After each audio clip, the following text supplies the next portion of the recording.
Okay, welcome to the Elite Entrepreneur Show. Hopefully you can hear me and it's not too jumbled up. But Luke here, host of the Elite Entrepreneur Show, and on this week's show, I'm looking forward to delivering you and having my guest on today. Your twin tickets to big profits in 2014, which we'll get onto in just a few moments. So sorry again, we've been having some difficulties. This broadcast is coming all the way live to you from LA. So last week I was in the UK, and as I mentioned, if you watched last week's show, I have moved over to the US, and I'm just having a couple of peaceful days in LA before I head to Vegas this weekend for a mastermind event at the Vegas Sandcastle. I have a photo to show you, but I'm hesitant that if I do, the connection will be lost, so I won't do that. So yeah, I'm heading to Vegas this weekend, but in LA at the moment. So before we bring on today's guest, that I'm hugely excited to bring on, I just wanted to go over and remind those of you that are watching this show for the first time what the Elite Entrepreneur Show is about. Number one, it's about changing lives. So helping you coaches, consultants, speakers, and trainers and entrepreneurs out there do what you love to do, which is change lives, right? Live from anywhere and become the new rich. And that simply means ultimate freedom for your business. So being able to scale up or scale back whenever you want to have that lifestyle business. So your business is working for you and not working against you. And that's what this show is about, getting results for you, the viewer. Which leads me to the fact that this is a Google Hangout, so it is about interacting. So please, if you aren't watching this show from eliteentrepreneurshow.com, head over there now, and you'll be able to watch live. You won't miss anything. So if you just head over to eliteentrepreneurshow.com, you'll be able to interact with myself and with the entrepreneur coming on in just a few moments, and you can ask your most burning questions, because this show is for you. So it's really, you should be treating it as a personal consult with the entrepreneurs coming on to this show, which, you know, their time is very, very precious, and they charge lots of money for people to take up their time. So ask your most burning questions. So that's what the Elite Entrepreneur Show is about. It's about for you. So bringing on today's guest, hugely excited of what we're going to discuss. He is a business coach that provides the fastest ROIT, which is return on investment, return on invested time. He produces the fastest ROIT for any business coach in the world. He regularly closes 6- and 7-figure deals. He owns 3 companies. I think he even was running for president at one stage. We'll talk about in a couple of minutes. He's excited to bring on Shawn Miller to our show today. Shawn, how are you going? Hey, I'm doing great, and I'm excited to see that in little old Holland, Michigan, on the lake here, we have better internet than they do in Los Angeles. So I'm excited about that. Feeling pretty proud of our little town. Well, yeah, I know. I mean, we've had issues again last week. I think you watched the show last week, and we're having terrible issues last week.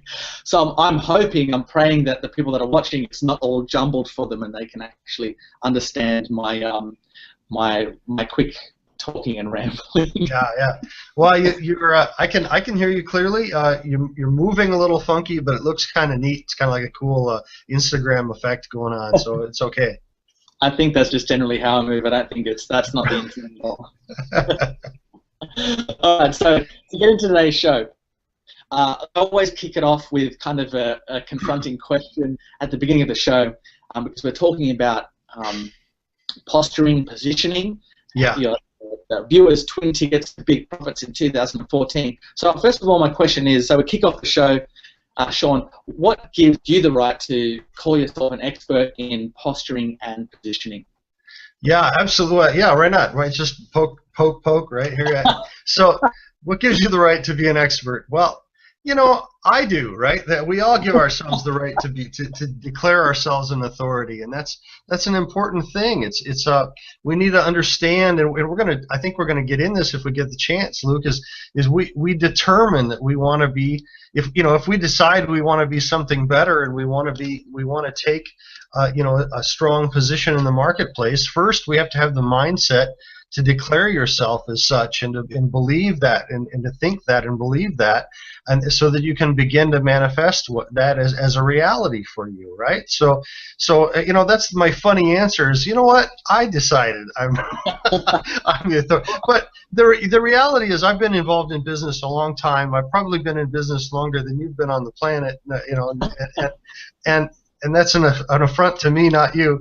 And the reality is, most of that time I've been involved in coaching and training of various kinds, and I've worked for companies as large as Caterpillar to the little bitty fitness center that we own today, and I've been involved in coaching and training and in helping people to do better in business really since my early 20s. That's always how I have approached marketplaces, is to help people. Even when I was a wholesale rep, I would help my retailers to sell more, and that was my shtick. That's how I got them to buy from me, was by being a resource first in helping them sell more, and then they would choose to buy from me in the back end. So for some reason, I understood that at college age, that was a good approach to a marketplace. But the thing that the two words that you use, I think we need to define them, because that helps bring me around to why I'm talking about them. And positioning is your business model and your position in the model. It's your title. It's your company. It is your a competitive advantage. It could be a competitive differentiation. These are the things. And we'll talk about the levels of that in detail. But it's things that people normally talk about. I think people, at least if they're students of business like your viewers are, they're probably already worrying about, interested in talking about their positioning. But as I've been teaching, business owners, and mostly I teach really top independent entrepreneurs, business owners, and business development people. They're really top deal closers, right? Or they should be, or they want to be. And as I'm looking over the room and I'm working with people, and the word flashed back to me that I had received from one of my mentors, and it's a funny word, Luke, but the word that came to me was, "You people have no allure." And it's a funny word, isn't it? Allure. It's an old word. It's a funny word, but it works. That word allure works. And I've invested in a lot of business mentoring myself, and that's a word that one of my really top coaches, Glenn Dietzel, actually introduced me to the word allure. And what I mean by that is that's the posturing. That's people's. It's their appearance. It's their confidence. It's how they project themselves, how they how they promote and market themselves, so that they are sexy, right? They're interesting. They're sexy. They have an allure.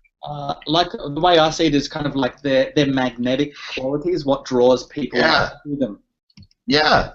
I mean, you have an attraction to me that being he's an Aussie, and he's in London, and now he's in LA, and now this weekend he's going to Vegas, and that makes me jealous. I mean, that's something that at an emotional level, I'm jealous of Luke. I want to be with Luke. I want to hang out with Luke. I want to be like Luke, right? I'm expecting some girl in a bikini to walk by the screen at any minute, right? I mean, there's on camera. Yeah. All right. So this is an allure, but most people don't have it. They don't get it, and they don't understand that they think they're being cocky. They think that means cocky, or it means ego, or it means self-promoting in a negative way, and it's not that at all, right? It's just about having something. So what I'm done when we talk about these twin tickets of freedom, if I can just run with that a second, we talk about positioning and posturing. What I'm recognizing is an ascended place in business that your clients can achieve. I mean, other people have done it, so you and I can do it too, right? And so can their clients. And it's stealthily creating a position in the market where you have both authority as a business expert and the allure, persona, attractiveness of a celebrity. And that is what I call the holy grail positioning of both position and posture.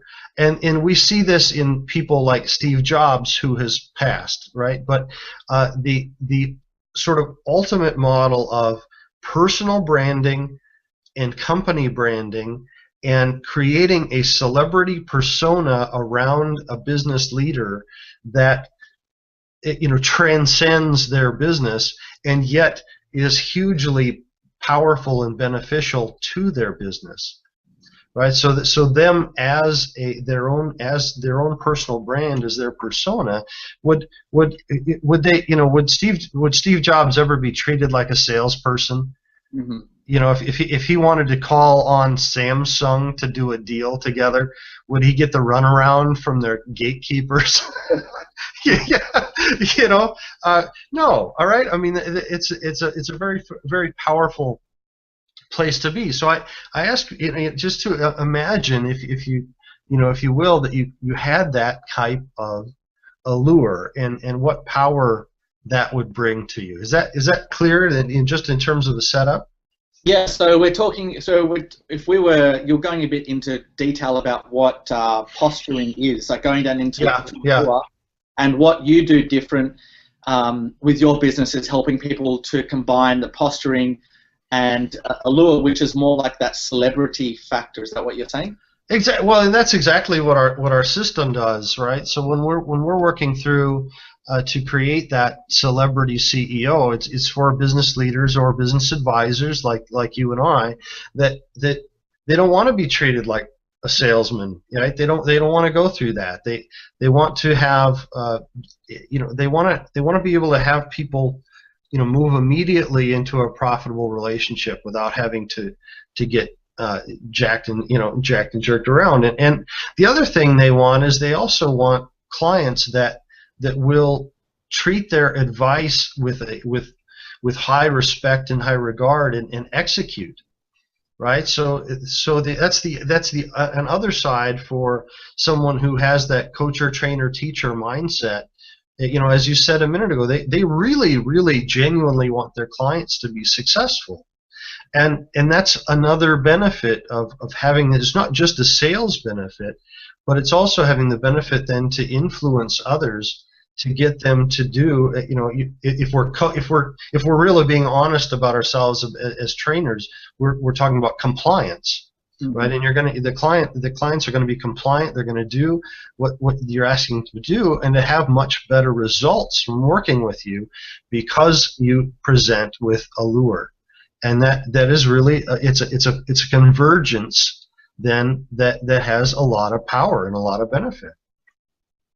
I think one of the we've spoken about this a few times over the past few weeks on the show about how much, especially last week, about how much your mindset comes into business. Mm-hmm. Mm-hmm. So we all know what we are meant to do. So, for example, we all know that we should speak on stage to get more exposure and be able to close more clients at one time, for example. But that pushes us outside of our comfort zone, so it's a mindset type thing. And any time that you can help your clients overcome that mindset factor, and this is essentially what you're helping them do by helping your clients create that allure and that celebrity factor, I think is a big positive, because it helps your clients get better results, right? Because they're putting into action what you're teaching them. Right, absolutely. And then they become, if I'm a coach, I want my clients to be positioned and postured very, very well, to have big results, and to make great case studies for me. Right? I mean, I want them to do better than me. That's the goal, right? Yeah. It's part of my role then is to put them in that state of mind where they are doing the things that we both know they need to do to be successful, and that's really, really important. The I You mentioned having you mentioned having a couple of companies, and I do have a couple of companies, and I'm blessed to sit in the seat a lot of times, Luke, where I'm a target, right? Where I'm the one that people are trying to get an appointment with, and that's one of the places that I've taken to learn, and one of the reasons that I've come around with the system and this understanding is as being a target. And and there are things that I do to prevent people from getting to me as as salespeople and this sort of thing. I know the game from both. I'm both a salesperson and a target, right? and most people are coming to me as what I call in training. I refer to them as a generalist. And I know the generalist right away as a target, right, as a buyer. I know the generalist right away. They're present as a jack of all, right? That's something they like to say. I'm a jack of all. We do whatever our client needs. They usually talk to me about saving money, all right? But they'll tell me whatever you need, we'll do it, right?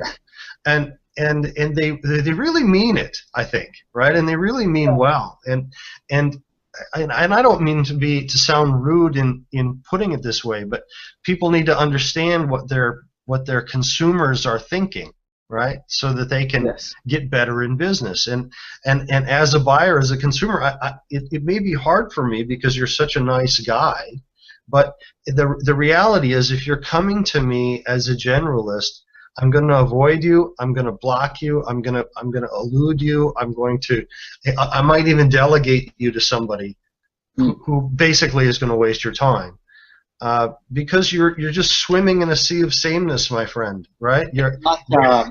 It's like when you know what I see this so often, especially with new coaches, consultants, trainers. What they do is they want to help everyone, so their heart is in the right spot. They want to help everyone. So when you say, who do you work with? They go, I can work with anyone.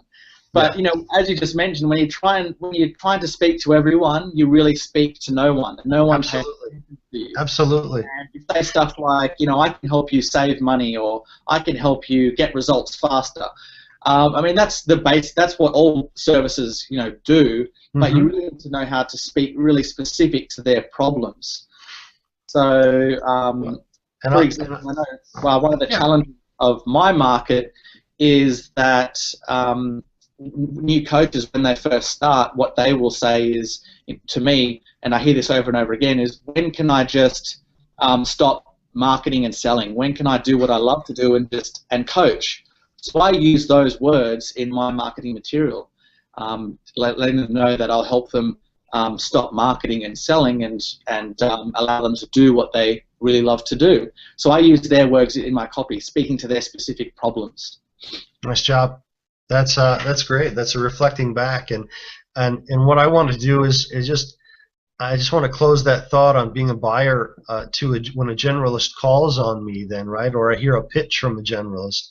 That this sounds really rough, but this is really my honest gut visceral reaction. I see you as a time vampire. Right? You're going to waste my time. You don't have specific expertise. You don't know enough. And frankly, what I'm thinking to myself is, sometimes I even think to myself, I think they could save me money, and I might want to do business with them. I don't have time to teach them how to help me. Yeah. And so I don't deal with them as a purchaser. And that might sound really rude, but it really is. I'm very, very busy, and anybody that's successful that you're going to want to be doing business with, is really busy, and a lot of people want their time. And the last thing you want to do is present yourself as a generalist, such that you come in a way, and my phone is going off, but as in a way that your client says, you know what, I don't have time to deal with you. I mean, that is a terrible place, and that's the sameness. So then the next level, Luke, is an expert. Right, and some people then, as you said, some people will define, well, I work in this market, I do this, I work on this problem, I solve these things, right? And that's an expert, and I appreciate an expert. Experts are they have some respect. They might command some premium pricing, but they're still on a price ladder, but they might be in some premium pricing, and I might meet with them briefly, and I might keep their contact information, right? If I need them, and I might reference that. Okay, if I need that kind of lawyer, I know because he's an expert in that, right? If I need a coach for this, I know that this guy is an expert in that, but I've never seen an expert that motivated me to really do anything, unless they just happen to catch me right. And what I learned, what I've noticed is that all experts are learning from someone who is in an authority position. Experts are people who invest in themselves, they focus, they invest, they learn, and who they learn from is an authority. And an authority is that's the highest level on the positioning side of our system business model, is an authority. And an authority is an interesting cat, because an authority is someone that they don't have to call on me. Right? If I have my buyer hat on already, I'm actually following them. Right? You mentioned I saw them speak last year in Tampa. Right? I probably have their book. They probably have an article in the trade magazine that comes to my desk because of my business type. I might follow them on Twitter. I might even share their stuff, and it's because they're a resource. Right, I've heard you maybe use the phrase "educate to dominate," right? And our friend Glenn uses the phrase "educate to dominate." That somebody in an authority position seeks first to be a resource. They seek first to educate and to be helpful, and from that position, I'm following them. I respect them. I'm following them. I learn from them. They make me better. Right, and to that, in my mind, in my evaluation of business, they're marketing. Right, and I think when you talk about people new in business say, I don't want to do sales and marketing, they're not marketing in that mindset. Right, they're not seeking first to be a resource. They're not marketing with that education model, and they're marketing in a way that makes them feel yucky, right, to use a technical term, right? I feel yucky about that. I don't like that.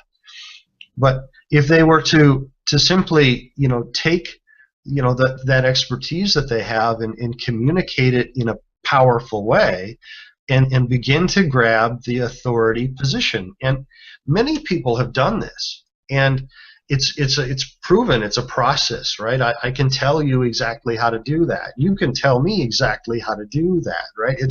And especially in categories of a niche of a marketplace, one can become an authority really very quickly, right? It's not that difficult.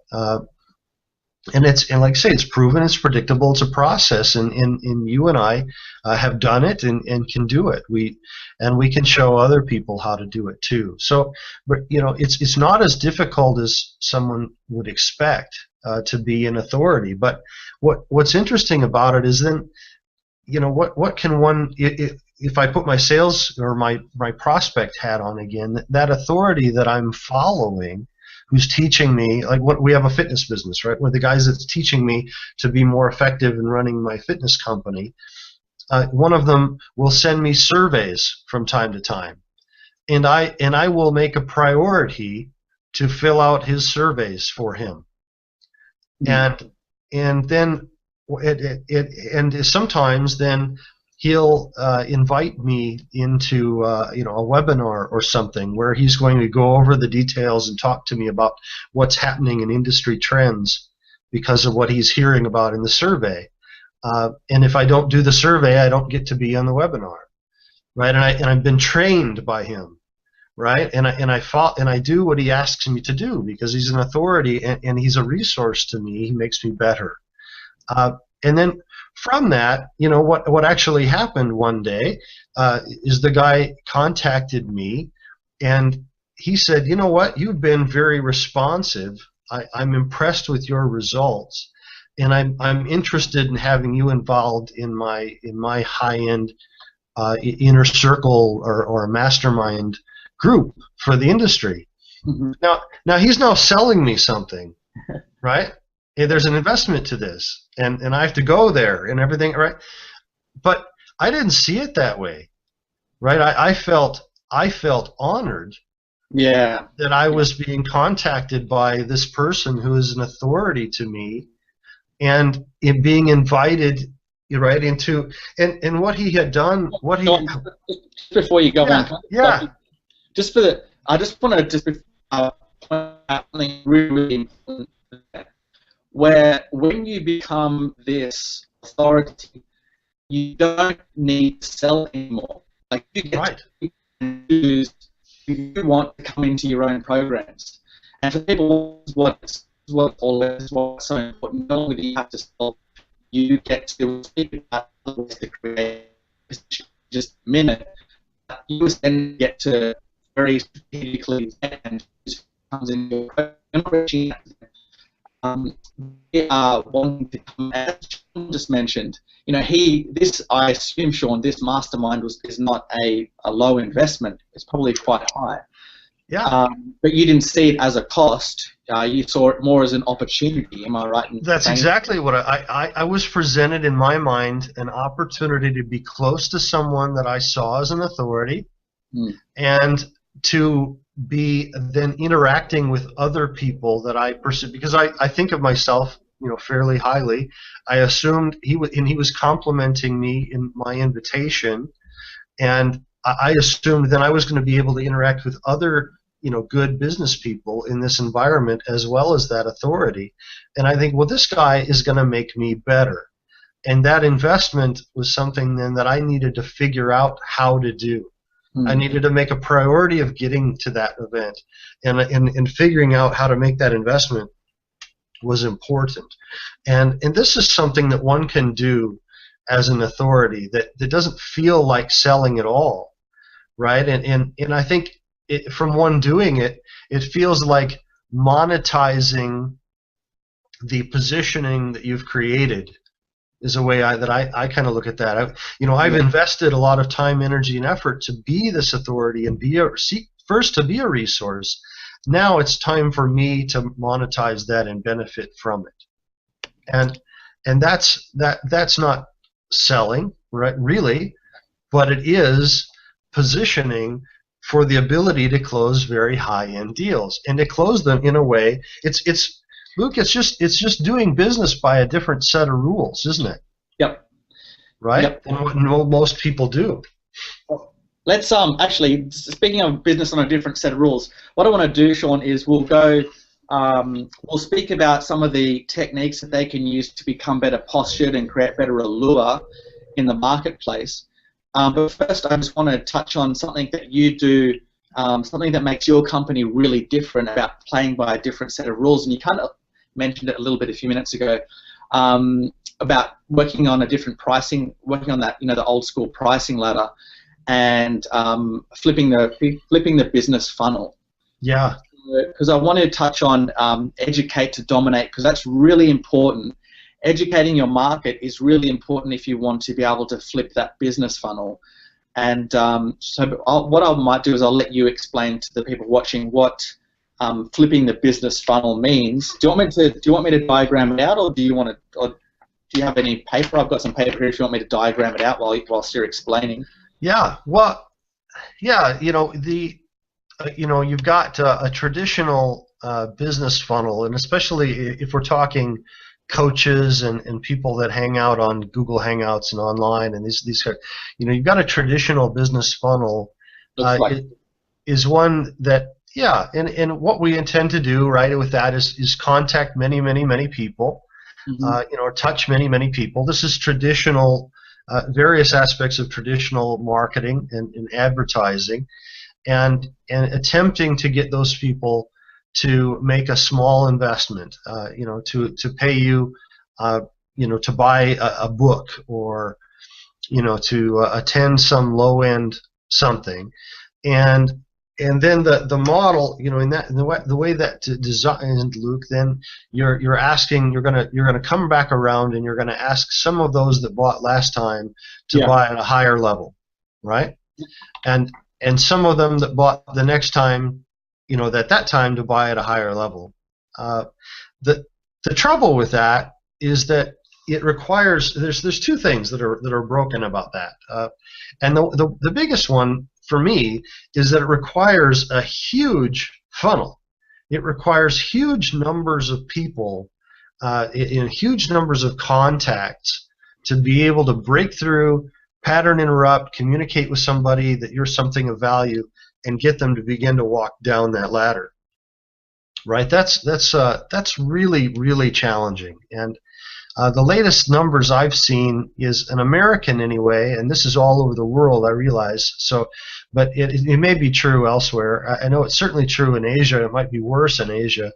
An American is seeing about 8,000 advertising messages every day. Wow.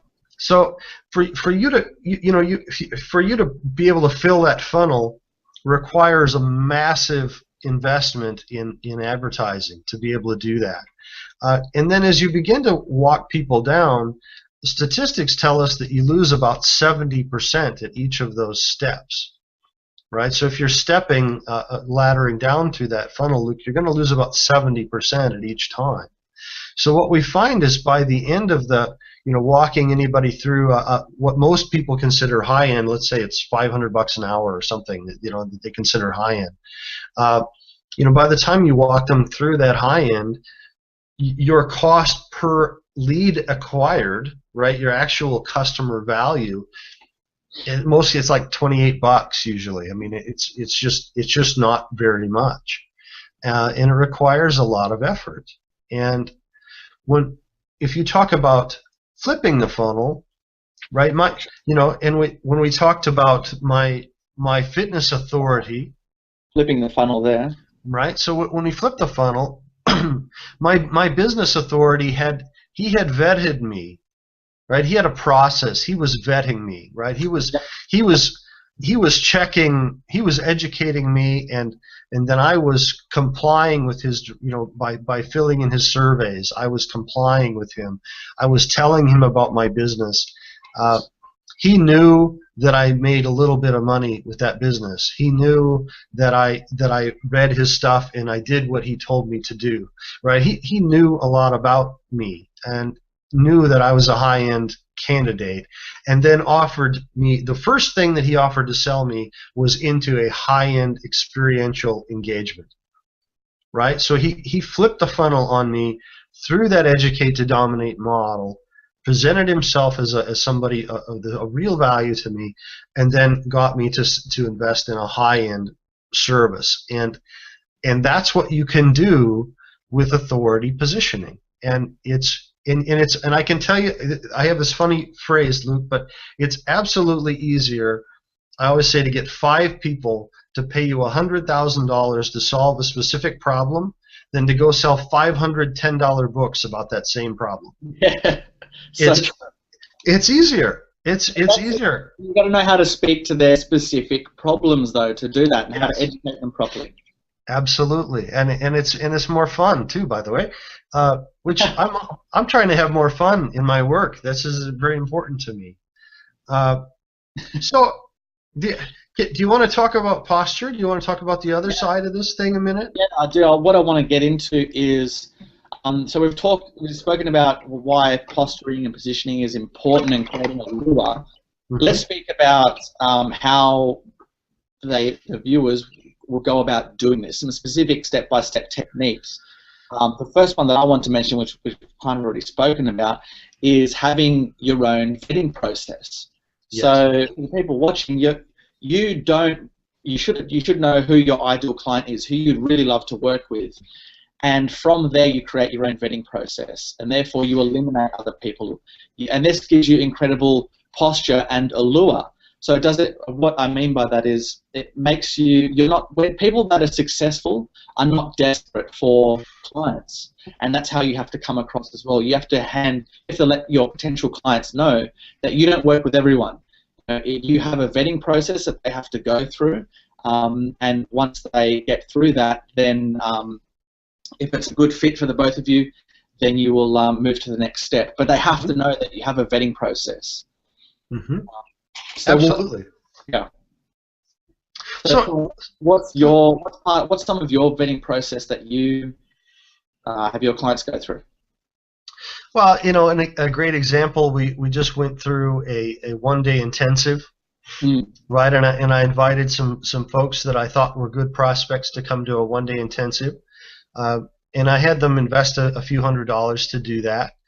But the real key to me was not everyone who was invited into that process was willing and able to clear a day from their schedule and get to where I wanted them to be, right? And so to me, that's part of my vetting process, right? If you're not in control of your business enough that you can't be away for a day, you got some problems that are deeper than maybe what I that I want to help you with. Not that I couldn't help you with. Yeah, that's part of your vetting process. Can you make it?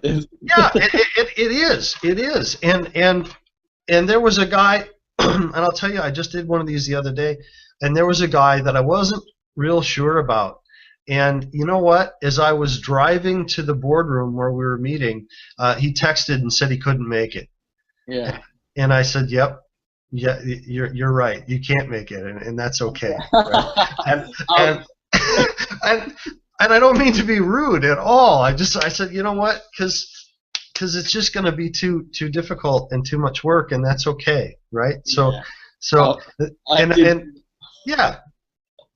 I did a one-day intensive as well a couple of weeks ago, and I had the same thing. You have people confirm, say that they're going to be there, and then they text you at the last minute, sorry, I can't make it. So that's, as you said, like, is that someone that you really want to work with? If they don't value your time and if they don't value your invitation to help them move forward in business, is that someone that you really want to work with? And secondly, is that someone that's going to put to use what you teach them, or are they going to push back? I really, really dislike people that invest in your programs and then disagree with what you are helping them with. Right. Well, and that was the next. So they had some things to do there.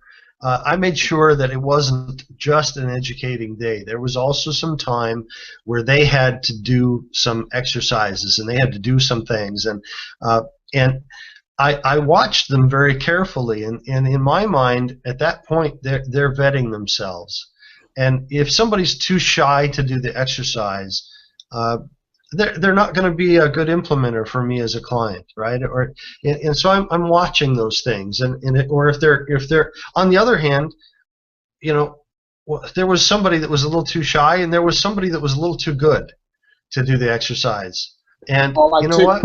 Like too good, as in like I don't want to do it. I don't. I think I know this stuff, right? Yeah. And I. Well, that's great. You just go. Why don't you just go have a walk and we'll just do this. We call that the veteran profile. Yeah. So that's great. I'm entirely okay with that, right? Because the whole purpose of the day was to vet folks that were going to be fun to work with and willing and able to implement the things that I could do to most help them, and to be great case studies to go then attract other great clients that look like those ones that just came through the process. And that entire room, Luke, this last one, was filled with referrals of previous clients and with previous attendees of the 1 days, and they were all top people because people always refer up, and so clients that I like and they like me and they've had great experience with me are referring me better people, and the whole business is just growing so fast with just fewer, better people, and frankly, fewer, bigger deals. And that's when the inverted business funnel begins to meet lifestyle business, begins to meet really fun working with clients that are enjoyable, and they do what you want them to do, and they're successful, and it's fun. I like it. It's good. You mentioned something really cool there that I do as well with my company is you create each of your clients that come into your programs, you turn them into case studies. Mm-hmm. And I think that it creates another level of allure that when you're speaking about speaking to like potential clients or prospects about them becoming a case study in one of your programs, I think to them it creates again another level of allure for mm-hmm. them. Just that term of using them as a case study, that you are going to be with them by their side step by step. It's like when you say you're a case study, it gives the impression that you're very much invested in helping them get results, if that makes sense. Yes, absolutely. Yeah. I'm invested in your results, and you're invested in performing for me. Yes. Yep. Right? I want clients that are going to perform for me, and I know that I'm going to give them great advice, and they're going to benefit from doing that performing for me. But I want them to have that mindset, right? If I'm asking them to do something, I want them to do it well, and I know it's going to be good for them. But I want them to go to it with the right mindset, right? That's exactly right. You know what I want to talk about is allure killers. So what kills someone's allure? I'll start off with a good example of mine. You know how some people, when they make you, when you go to book with them, they'll say, I'll send you a link and say, book in my timetable here through booktime.com or something along that. You can see their schedule. Well, this particular person that I was booking time with, their schedule was just hours and hours and hours of free time, right? So it completely destroys their allure. They're a person who has all this free time. Like it just, someone that is, say, for example, a busy CEO like a Tim Cook of Apple, you think if you went to his thing to book his calendar, first of all, you'd have any time in the first 3 or 4 weeks, there'd be nothing. So why I bring this up is, if you have one of these automated calendar things, make it so, I'm pretty sure you can do this with most of them, make it so you only give potential clients a few different time slots to choose from over the week. Don't let them see your whole calendar, because that could be slots that you have time to spend with family and you just haven't marked it out yet. So why I'm saying this is they have to know that you are the busy CEO of your company, right? And people can ruin that on the phone and in person all the time as well, right? Well, when can you meet? Just book anytime. I'm free all the time. Yeah, just call me anytime next week. I got nothing going on, right?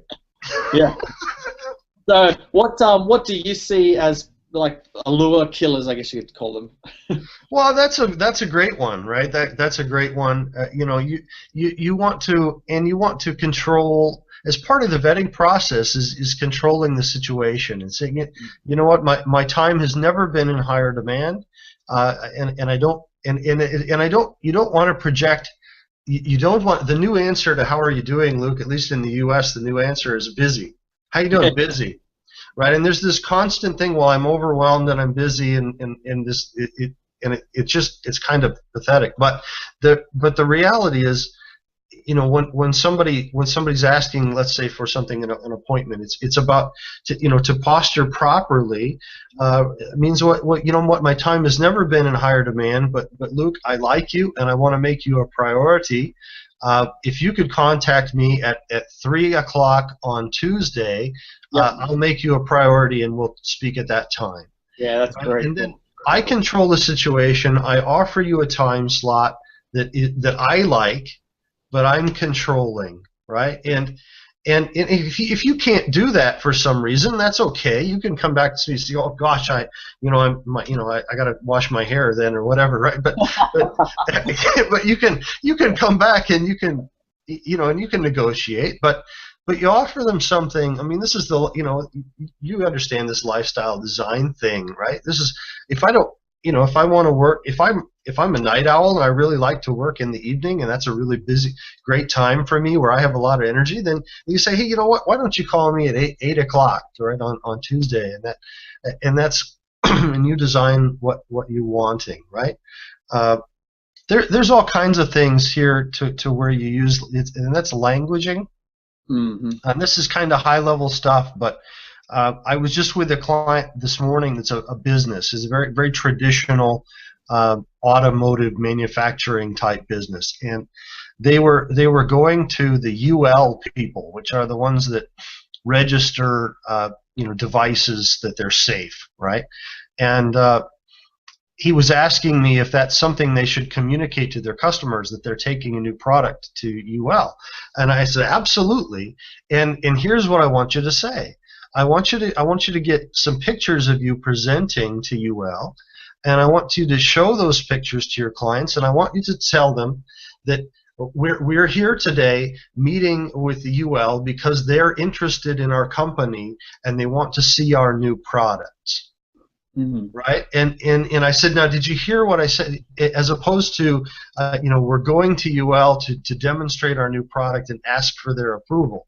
Well, there's no power in that, Yeah. right? But there's Yeah. also there's nothing untrue, about me saying, well, I'm meeting with you all at UL because they're interested in us and they want to learn more about our product, right? But that is a much more powerfully postured statement. And Mm. and it has a lot more allure, right? So it's just that's a pretty high level little bit of copy there, right, or speech pattern, but it's really, really good. Um, I wanted to again, can I introduce the other side of this that isn't so high level? Yeah. Yeah. Definitely. I Sure. I want to bring in the celebrity side, and you're in LA, so you're right at the heart of this, right?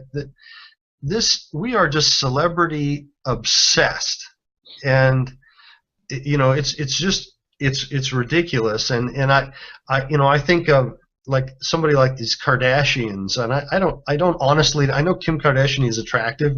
That's about all I know, but she's famous for being famous. It's an amazing thing in our culture, and even a D-list celebrity walks into a room or walks down the concourse of an airport, and everybody freaks out, right? And all the phones come out, and everybody's right, and they're trying to grab the selfie picture with the somebody from some lame old reality TV show when they're walking. I mean that that is just so powerful, and that's one of the things in business that you've got to understand. I know you know this. Even if you're eye rolling at me right now when I talk about Kardashians, it is what it is, and it's really, really powerful, and you can take advantage of it. If we begin to position ourselves or posture ourselves, you can leverage celebrity, and celebrity, like authority, is manufacturable. And I have what I call the Scooter Braun principle. And Scooter Braun is the guy that found Justin Bieber on YouTube as a little kid, a cute little kid with a good singing voice, and manufactured this career, right? Mm. And even if you eye roll at Bieber and his latest, escapades, they stop. I mean, there's so much allure to this kid. They stop primetime TV to break into the fact that he's been arrested on a DUI, right? I mean, this influence of celebrity is just stupid. But it's also, as much as sometimes it's accidental or viral, it's also very creatable. And people like Kardashians or people like the Bieber, even as an example of how with the right uh, media interaction, the right co-branding interactions, doing the right things, you can create celebrity-like allure and partner that with an authority type positioning. And that, my friend, that is what I refer to as the Holy Grail. That's the twin tickets that we talk about. That's the twin tickets to completely changing how business is played. I want to throw. You held up a paper. I held up a paper. I throw that. Do you know? You haven't been around here. Where do I hold that? Do you know this guy? This is the Yup guy. Do you know that guy? You ever seen that guy? I've from reading your thing in on Entrepreneur magazine. This guy, he's a really nice guy. Yeah, I'm in the picture where I got to meet him. A really nice guy. Dave the Mogul Hester, and he has a catchphrase, and his catchphrase is "Yup." And the reason that he has this catchphrase is he was on this show called Storage Wars, which is shot right there in your neighborhood where you're sitting today. And they go out to abandoned storage lockers, and they have an auction, and they buy other people's junk. And this guy buys this junk, and he sells it in a thrift store that he has on the south side of LA. And as I understand it, no offense to Dave if he's listening, that was a questionably profitable venture, and that he attempted to duplicate through his celebrity of being on the show, and he didn't do so hot in terms of running it as a business. But I met this guy he's now flying around the country and probably around the world. And where I met him, he was also at an event speaking before 800 people and teaching them as an expert business advisor based upon his celebrity as a businessman on a reality TV show. Yep. And people were lined up. I mean, good people that had invested a lot of money to attend this were lined up by the football field, by the pitch length. Do you use that phrase?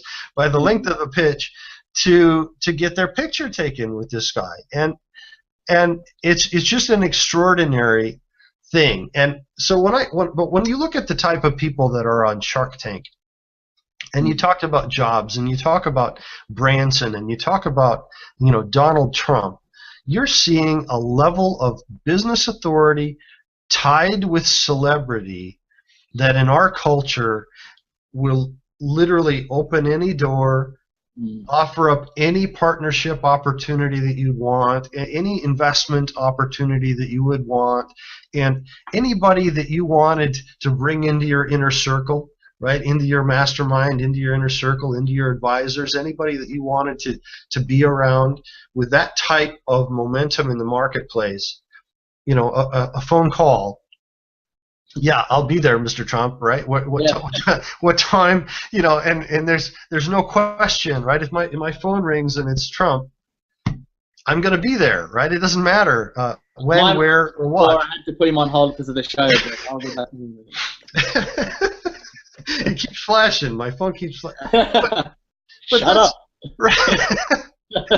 Stop bugging me. But I don't want the viewers to think, oh my gosh, well that's Trump, that's Branson. But you know what? They're just people, and if anybody else has done it, you can do it too. And they're business people. I mean, they're in the real estate business. They're in the internet mobile app business, or they're in the entertainment business, like Mark Cuban is a transcendent business authority celebrity, from mobile technology, and lots of people are involved in these businesses, and it's a combination of investing in yourself and being successful and doing the things that you need to do to build a really profitable business model, but also to be promoting and to be building the right connections and be putting yourself in the right places and presenting yourself with the right allure. One can escalate this pretty quickly, right? And the fact is that other people have done it, and it just, you can do it too, and it just is what it is, and it's the power of media, the power of images, the power of being seen, right, with the other people, right? This is the fact that to a whole lot of people, when I publish this picture of us together online, there's a lot of credibility transferred to me, right? It's an immediate transfer by relationship from that guy to me by us having our photo together. It's very, very powerful, and you can leverage that for years and years and years and years, and you can leverage it in many, many ways. And there's a lot of ways we can get started with these things very easily. I mean, you and I might be in an event in the same place and get a picture together, and I can promote Luke. This guy is so cool. I'm so jealous of his lifestyle and where he gets to go, and the business that he's built. And you should follow this guy, right? And you could do the same for me, right? And when we begin to do that, we begin to elevate ourselves by relation to you. And my lifting you up, I lift myself up in the process by relationship. And it's a funny thing is people try. If anybody pushes back on me on this concept, which is rare, most people just get it and they're like, holy cow, right? But if they push back on me, it's because they've got this thing that, well, my mother told me not to be a self-promoter, right? That's not, that I shouldn't do that, or, I'm too shy or too humble to do that. But, part of this, especially in the beginning, is the power of association and the power of boosting up the opportunity, your clients. Talking about the awesome factor of your clients and just presenting and promoting yourself. Here's me with my client Dave, and Dave is so awesome, and he's doing so well with his business as a result of my coaching, and then him promoting you back, right? And this is my business coach, and his name is Luke, and he's freaking awesome. And right? And when we begin to do these things, we begin to elevate our posture, and we demonstrate through the social, just like celebrity is omnipresent and powerful, so is social media. It's omnipresent and powerful, and things like Instagram and in an image, and it is so. This is so prevalent, and you may have been on an airplane, but there was a little controversy yesterday. The Boston Red Sox were at the White House for one of their, when the champions come meet the president, and this guy David Ortiz, one of their star players, does exactly what we're talking about. Snaps a picture of himself, shoots a selfie with the president, and tweets the thing out, just like you or I could do with our friends, our clients, and celebrities that we meet. And when took himself from a well-known baseball player. Some people know who he is. He's a well-known baseball player, but he put himself on to every media outlet, certainly in this country, and was a featured headline story of SportsCenter all day, and even crossed over into the political and the general news media channels. It was omnipresent that this baseball player shoots a selfie with the president of the United States. I mean, this is what happens in our culture, and even if you eye roll about it, you can use it, and you can position yourself through the transference of credibility back and forth, and it's just very, very powerful, and it can be constructed, and this is the crisscross. You're in LA. I'm calling that, in business, I'm calling that the new intersection of Wall Street and Hollywood Boulevard. This is what's happened with the Trumps and the Bransons and the Jobs. I mean, they are true mass market celebrities. And it really, if they can do it, you can do it. And if you're working in specific niches and specific categories and industries, you can do it really fast. So what you're saying is, what makes you different really is helping your clients create this convergence of business, leader, and celebrity, and it's the holy grail, as you mentioned. I believe it's the most powerful in today's shift. You know, the market has shifted a lot, but in today's market, I believe this is the biggest, hottest trend, and that's the most powerful combination of personal branding and then connected to it business branding that I can put together, and we can do it. You know, we can do it for, you know, we're doing it for ourselves, and we can do it for other people.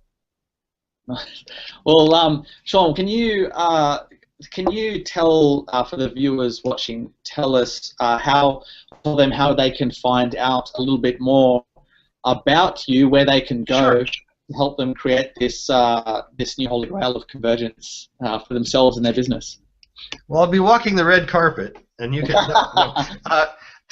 You know, I'm easy to find.